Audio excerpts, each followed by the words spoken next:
Dear students, आज का हमारा टॉपिक है एम्स ऑफ करिकुलम, पाठ्यक्रम के उद्देश्य। इससे पहले मैंने आपको करवाया था चेंजेस ऑफ करिकुलम, जो करिकुलम के अंदर जो बदलाव है, जो परिवर्तन है, वो क्यों ज़रूरी है, और उसके करिकुलम के टाइप्स। क्योंकि मैंने आपको बताया था ना, आपकी 3rd और 4th यूनिट सारी करिकुलम से रिलेटेड है। तो आज हम करेंगे जो करिकुलम है उसके क्या उद्देश्य हैं।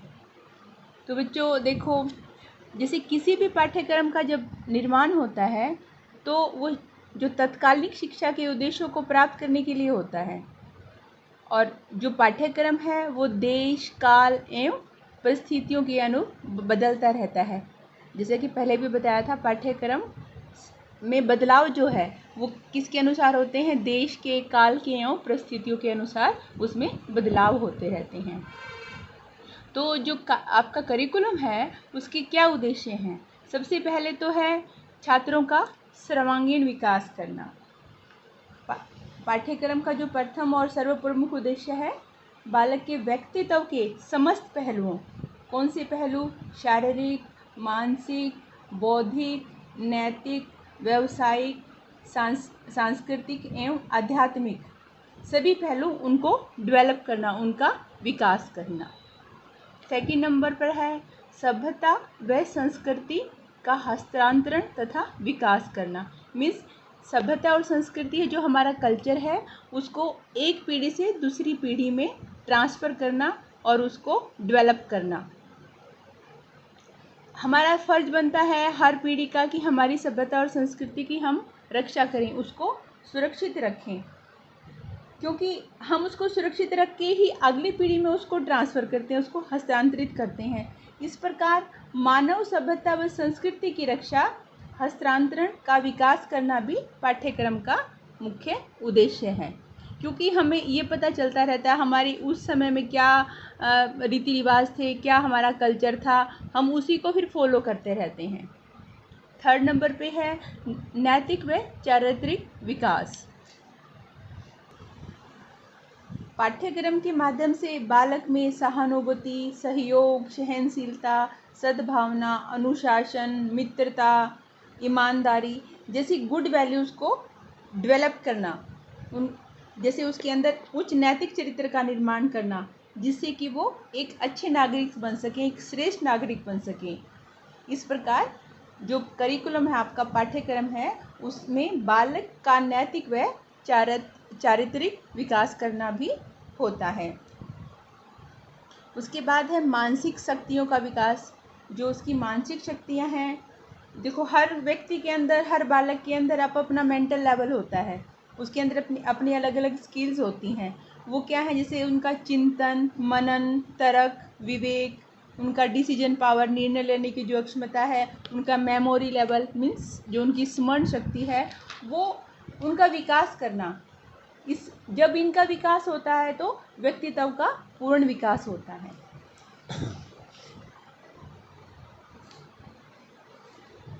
उसके बाद है बालक में रचनात्मक व सृजनात्मक शक्तियों का विकास।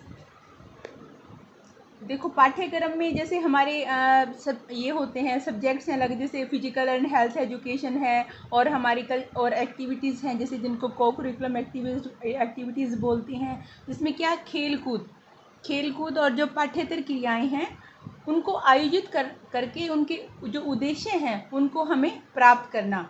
उसमें क्या है?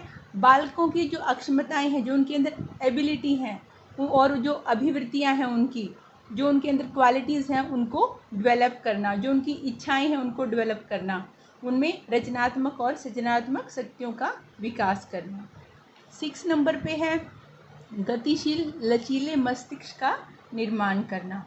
देखो हम हमेशा से सुनते आए हैं कि स्वस्थ शरीर में ही स्वस्थ दिमाग निवास करता है। Healthy minds lives in a healthy body.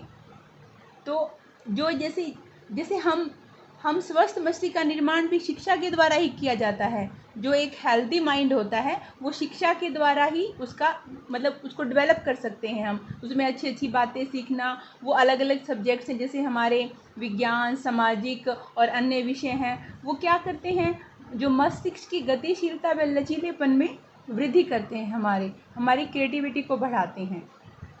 7th number पे है खोज की प्रवृत्ति को बढ़ावा देना।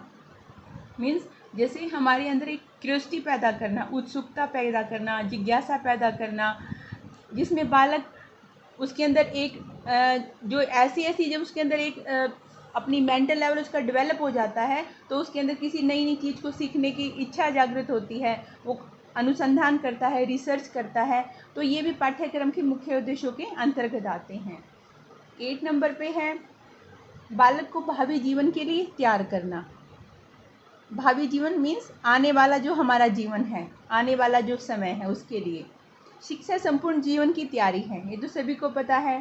शिक्षा संपूर्ण जीवन की तैयारी है तथा पाठ्यक्रम बालकों को उनके भावी जीवन के लिए तैयार करता है, जिससे उनका क्या है, शारीरिक, मानसिक व सर्वांगीण विकास होता है।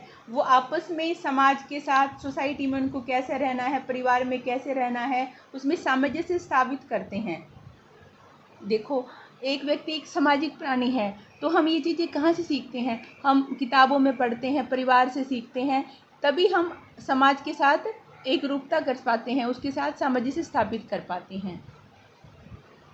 9th नंबर पे है लोकतांत्रिक भावना का विकास। लोकतांत्रिक भावना का विकास कैसे होगा? बालक में स्वतंत्रता, समानता, भ्रातृत्व और उदारता के मूल्यों को आत्मसात करके अपने समाज के लिए, समाज की सेवा के लिए उसका विकास करना।